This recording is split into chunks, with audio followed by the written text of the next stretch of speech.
ఈ రోజైతే నా ఫ్రెండ్తో యూనివర్సిటీకి వెళ్తున్నాను. తను ఇక్కడ మాస్టర్స్ చేస్తుంది. ఫ్రీ ఉన్నాను అని చెప్తే నాతో పాటు యూనివర్సిటీకి రా చూద్దు కానీ ఎలా ఉంటుంది అని చెప్పింది అనమాట. ఇదంతా గార్డెన్స్ లో ఉందని దీని పేరు వచ్చేసి క్యూటీ గార్డెన్స్ పాయింట్ అని పెట్టారంట. కూడమే కాదనమాట, స్విమ్మింగ్ అన్ని స్పోర్ట్స్ గిట్స్ అన్నిటికీ ఎంకరేజ్ చేస్తుంది. ఇండియాలో ఉంటే చదువుకోవాలి, పీటీ పీరియడ్లో కూడా మ్యాథ్స్ క్లాస్ వినాలి, అలా కాకుండా ఇలా స్విమ్మింగ్ కూడా చేయొచ్చు. ఇక్కడ కాఫీ $20 కానీ వాటర్ అయితే ఫ్రీ అంట. ఈ రోజు అయితే మాస్టర్స్ ఎందుకు చేస్తుంది, ఇండియా నుంచి ఇక్కడికి వచ్చేటప్పుడు వీసా ప్రాసెస్ ఎలా ఉంది, అండ్ ఇక్కడికి వచ్చాక తిన జర్నీ ఎలా ఉందో ఒకసారి అడుగుతాను. ఓకే. అయితే ఇండియా నుంచి ఇక్కడికి ఆస్ట్రేలియానే ఎందుకు చూస్ చేసుకున్నావు, అంటే వేరే కంట్రీస్ ఎందుకు వెళ్ళలేదు? వేరే కంట్రీస్ ఉన్నాయి. ఫర్ ఎగ్జాంపుల్ ఇప్పుడు యూకే ఉంది, ప్లస్ యుఎస్ఏ ఉంది. యూకేలో అయితే చాలా అంటే స్పాన్సర్షిప్స్ అవన్నీ చాలా ఉంటాయి when compare to Australia. And యూకేలో కాస్ట్ ఆఫ్ లివింగ్ కూడా చాలా ఎక్కువ ఆస్ట్రేలియాతో కంపేర్ చేస్తే. అండ్ ఆస్ట్రేలియానే ఎందుకు చూస్ చేసుకున్నామంటే ఆస్ట్రేలియాలో ఏదైతే డిగ్రీస్ ఉంటాయో, ఏదైతే మాస్టర్ డిగ్రీస్ అన్నా లేకపోతే బ్యాచిలర్స్ డిగ్రీస్ అన్నా అవంతా వరల్డ్ రికగ్నైజ్డ్ స్టాండర్డ్స్లో ఉంటాయి అన్నమాట. అట్లా. అండ్ యూఎస్ఏ ఎందుకు వద్దు అంటే నా ఫ్రెండ్స్ చాలామంది ఆల్రెడీ యూఎస్కి వెళ్ళారు, ప్లస్ వాళ్ళు మాస్టర్స్ కూడా కంప్లీట్ చేశారు. కానీ వాళ్ళకి ఇప్పుడు అక్కడ జాబ్ మార్కెట్ సరిగా సపోర్ట్ చేయట్లేదు. ప్లస్ వాళ్ళు వచ్చినప్పుడు వాళ్ళ అంటే లైక్ వాళ్ళ అప్పుడు కండిషన్స్ బాగాలేవు. సో ఇంకా ఎందుకు ఛాన్స్ అని చెప్పేసి ఇక్కడికి వచ్చామన్నమాట. ఓకే. మీరు వచ్చేటప్పుడు ప్రాసెస్ ఎలా ఉంది, మీకు ఈజీ అయిందా లేకపోతే? ప్రాసెస్ అంటే ఆస్ట్రేలియా నేను వచ్చినప్పుడు కూడా టఫ్ ఉండే ప్రాసెస్. ఇప్పుడైతే ఇంకా టఫ్ చేశారు. ఎందుకంటే చాలా మంది స్టూడెంట్స్ ఇక్కడికి వచ్చి వాళ్ళ మెయిన్ మోటివ్ ఏంటంటే స్టడీ కాకుండా మిగతా వేరే వాటి మీద కాన్సన్ట్రేట్ చేస్తున్నారు. For example part time jobs అన్నా సరే, ఎర్నింగ్ అన్నా సరే, వాళ్ళు స్టడీ మీద కాన్సన్ట్రేట్ చేయకుండా దాని మీద కాన్సన్ట్రేట్ చేస్తున్నారు. అదే నా ఫీలింగ్ కూడా. ఒకవేళ మీరు కరెక్ట్ గా చదువుకొని ఎంత ఫీజుకి ఎంత కావాలో అంత పే చేసుకుంటే మీకు మంచి జాబ్స్ వస్తాయని నా ఫీలింగ్. ఇప్పుడు మీరు ఇక్కడికి వచ్చేటప్పుడు మనీ ఏమైనా చూపించాలా అకౌంట్ లో? మనీ చూపించాలి. మినిమం అయితే నా అప్పుడు 23 lakhs అట్లా చూపించాలి. ప్లస్ దానికి మళ్ళా వీసా చార్జెస్ వేరే ఉంటాయి, అండ్ కాలేజ్ ఫీజు వేరే ఉంటది. కాలేజ్ ఫీజు అంటే ఇప్పుడు ప్రతి ఒక్క కాలేజ్ కి డిఫరెంట్ ఫీజు ఉంటది. ఏదైతే యూనివర్సిటీ మంచి యూనివర్సిటీ అంటే ఫీజు కూడా ఎక్కువ ఉంటది. For example the best university in Queensland ఆస్ట్రేలియాలో అంటే క్వీన్స్లాండ్ యూనివర్సిటీ ఆఫ్ టెక్నాలజీ. ఇది గవర్నమెంట్ కాలేజ్. అండ్ దీంట్లో స్కాలర్షిప్స్ కూడా వస్తాయి. కాకపోతే స్కాలర్షిప్ రావడానికి బీటెక్ లో 7.5 to 8 ఉండాలి. అండ్ 7.5 to 8 ఉన్న తర్వాత నీకు స్కాలర్షిప్ వస్తుంది. 25% స్కాలర్షిప్ వస్తుంది ఫీజులో. జనరల్ గా నా టైం అప్పుడు ఫీజు ఒక $19,000 ఉండే. $19,000 ఉండే. నాకు స్కాలర్షిప్ మీద కొంచెం తగ్గింది అనమాట. ప్లస్ నీకు ఆ స్కాలర్షిప్ ఇచ్చాక కూడా వాళ్ళు ఎట్లా చేస్తారంటే ఇక్కడికి వచ్చాక నీకు పర్ సెమిస్టర్ ఇంత జీపీఏ మెయింటైన్ చేయాలి. 7కి 4.3 అట్లా జీపీఏ మెయింటైన్ చేయాలన్నమాట. జీపీఏ అంటే గ్రేడ్ పాయింట్స్. అంటే పర్ సెమిస్టర్ కి రిజల్ట్ ఉంటది కదా, 7 grades కి నీకు 4 grades మినిమం రావాలన్నమాట. అప్పుడే నీ స్కాలర్షిప్ అనేది 4 semesters వరకు మెయింటైన్ అవుతుంది. లేకపోతే నీకు మళ్ళా 20 lakhs అట్లా $20,000 కట్టాల్సి వస్తుంది. నీకు పాయింట్స్ అడగకపోతే నువ్వు కట్టాల్సి వస్తుంది డబ్బులు. అది. సో చాలా మంది ఏం చేస్తారంటే వీసా వచ్చే వరకు అయితే బెస్ట్ కాలేజ్ చూస్ చేసుకుంటారు. ఫర్ ఎగ్జాంపుల్ ఇదే కాలేజ్. ఈ కాలేజ్ లో ఫీజు ఎక్కువ అయినా సరే ఫస్ట్ సెమ్ కట్టేస్తారు. ఫస్ట్ సెమ్ కట్టేశాక ఇక్కడికి వస్తారు. ఇక్కడికి వచ్చాక ఫస్ట్ సెమిస్టర్ చేశాక ఫస్ట్ సెమిస్టర్ అవ్వగానే they will just hop the college. College ని మార్చేస్తారు. ఎందుకంటే ఇక్కడ ఫెసిలిటీ ఉంది కాబట్టి.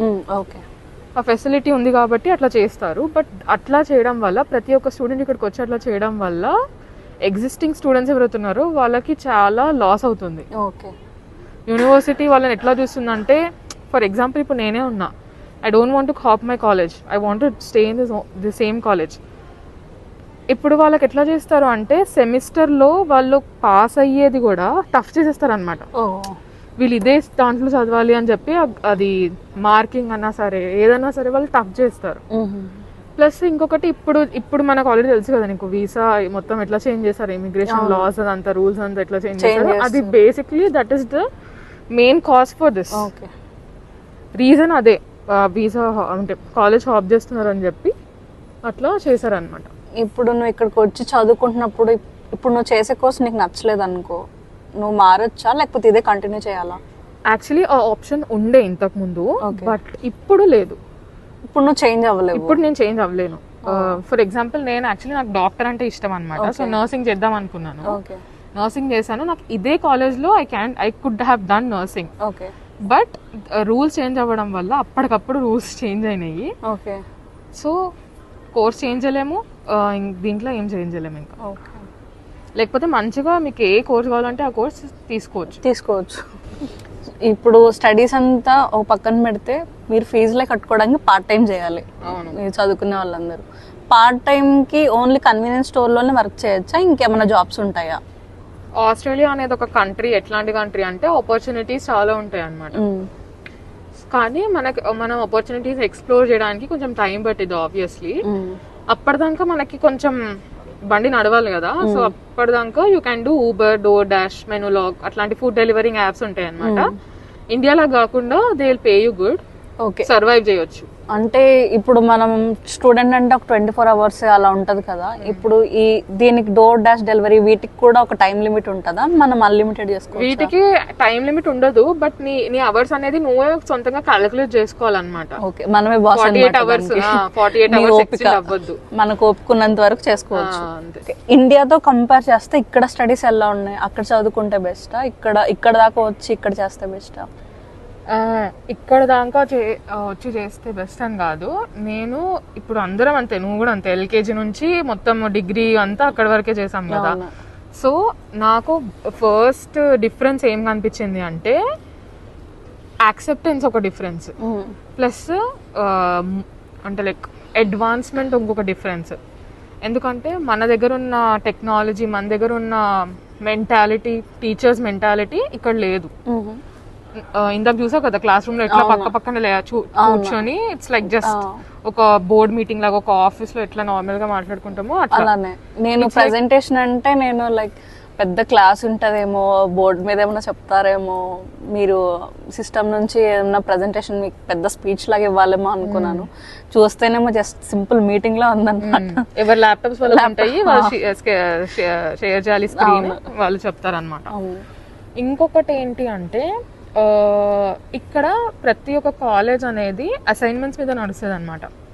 So you imagine how tough the assignments are if you getting a degree with assignments. So నీకు ఒక డిగ్రీ వస్తుంది అంటే ఇప్పుడు నువ్వు చిన్నప్పటి నుంచి ఏంది సమ్మేటివ్ అసెస్మెంట్ 1, సమ్మేటివ్ అసెస్మెంట్ 2, మళ్ళీ ఫైనల్ ఎగ్జామ్ అట్లా ఉండేవి కదా.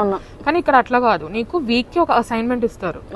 అది కూడా అసైన్మెంట్ చాలా టఫ్ ఉంటుంది. అంటే నేను ఫస్ట్ సెమ్ లో వచ్చినప్పుడు నాకు I was the topper of the college అనమాట. నాకే బ్లాంక్ అయిపోయింది అనుకో, ఎందుకంటే చాలా టఫ్ ఉండే. నాకు ఫస్ట్ అర్థం చేసుకోవడానికి ఒక సెమిస్టర్ పట్టింది. అంటే వీళ్ళు అసైన్మెంట్స్ ఎట్లా ఇస్తారు, వీళ్ళు ఎట్లా గ్రేడ్స్ ఎట్లా తీస్తారు, వీళ్ళు అసలు ఏం చెక్ చేయాలనుకుంటున్నారు, మన నాలెడ్జ్ ఏం చెక్ చేయాలనుకుంటున్నారు అని తెలుసుకోవడానికి నాకు 1 sem పట్టింది. సో అంత టఫ్ ఉంటాయి అనమాట అసైన్మెంట్స్. ఎందుకంటే నీకు డిగ్రీ వస్తుంది నీ అసైన్మెంట్స్ తోని. నీకు just normal public exams common ఇలాంటివి ఏమి ఉండవు అన్నమాట. జస్ట్ అసైన్మెంట్ లో ఉంటాయి. నీకు జస్ట్ అసైన్మెంట్ అయిన తర్వాత డిగ్రీ ఇస్తారు. జస్ట్ అసైన్మెంట్స్ అంటే టఫ్ ఉంటాయి. నేను చెప్తున్నా క్లారిటీ కోసం అన్నమాట. ఇండియాలో లాగా ఇయర్ కి ఒకసారి ఫైనల్ ఎగ్జామ్లు ఇలా ఏమి ఉండవు. నీకు అసైన్మెంట్లు ఇచ్చుకుంటూ పోతాడు, నువ్వు అందులో పాస్ అవ్వడానికి చాలా కష్టం, టఫ్ అన్నమాట. వాడికి ముందు అర్థమయ్యి అన్నీ చేసుకొని చేసేసరికి. ప్లస్ అసైన్మెంట్స్ తో పాటు కొన్ని సబ్జెక్ట్స్ కి ఎగ్జామ్స్ కూడా ఉంటాయి. ఎగ్జామ్ పీరియడ్ కూడా ఉంటుంది. అది పెన్ అండ్ పేపర్ ఉంటుంది, లేకపోతే మన ఆన్లైన్ బేస్డ్ ఉంటుంది అనమాట. సో అది అసైన్మెంట్స్. ఇంకొకటి ఏంటంటే మోస్ట్ టఫెస్ట్ ఏంటంటే ప్లేగరిజం. నువ్వు ఇక్కడ నుంచి నీకు అర్థం కాలేదు, you obviously go to Google, type the whole assignment, get the result and just copy and paste it, right? కానీ ఇక్కడ అట్లా నడవదు. యూ హ్యావ్ టు, నువ్వు ఎంత అంటే నీకు ఆ ఫ్లెక్సిబిలిటీ ఉంది. నువ్వు గూగుల్లోకి వెళ్ళి, నువ్వు చాట్ జీపీటీలోకి వెళ్ళి నువ్వు మొత్తం కాపీ పేస్ట్ చేయొచ్చు. కానీ నువ్వు దాన్ని అర్థం చేసుకొని నీ లాంగ్వేజ్ లో నువ్వు ఏదైతే అర్థం చేసుకున్నావు అది you have to put on paper. Okay, నువ్వు డైరెక్ట్ అది పెట్టావంటే దొరికిపోతావు. అక్కడ క్లియర్ గా అనిపిస్తుంది నువ్వు ఏమేం వర్డ్స్ నువ్వు కాపీ చేసావు, ఎక్కడ నుంచి కాపీ చేసావు, QUT existing previous year students నుంచి కాపీ చేసావా, లేకపోతే ChatGPT నుంచి కాపీ చేసావా, లేకపోతే ఇంకెక్కడ నుంచి కాపీ చేసావా అని చెప్పి మొత్తం వాడు ఒక లిస్ట్ స్క్రిప్ట్ లాగా ఇస్తాడు అనమాట. మనం అసైన్మెంట్ సబ్మిట్ చేసిన వెంటనే మనకు ఒక స్క్రిప్ట్ లాగా వస్తుంది. అది వెంటనే తెలిసిపోద్ది అనమాట. అలా చీట్ చేయడానికి ఉండదు, మనమే కష్టపడి అన్ని కంప్లీట్ చేయాలి, అన్ని రీసెర్చ్ చేసి మొత్తం అంతా ప్రతి అర్థం చేసుకొని రాయాలి. ఇప్పుడు ప్రజెంట్ అయితే మేము యూనివర్సిటీలోనే ఉన్నాం అనమాట. ఒక రౌండ్ వేస్తే పెద్ద సముద్రంలో ఉంది. దీన్ని ప్రజెంటేషన్ ఇస్తుంటే నేను ఊరికే చూద్దామని బయటకు వస్తే తప్పిపోయాను అనమాట. లొకేషన్ పంపిస్తే లొకేషన్ చూసుకుంటే వెళ్ళాను. మళ్ళీ మాకు తెలిసిందైతే మేము చెప్పామన్నీ. ఏమన్నా డౌట్స్ ఉంటే కనుక కామెంట్ చేయండి, సబ్స్క్రైబ్ చేసుకోండి.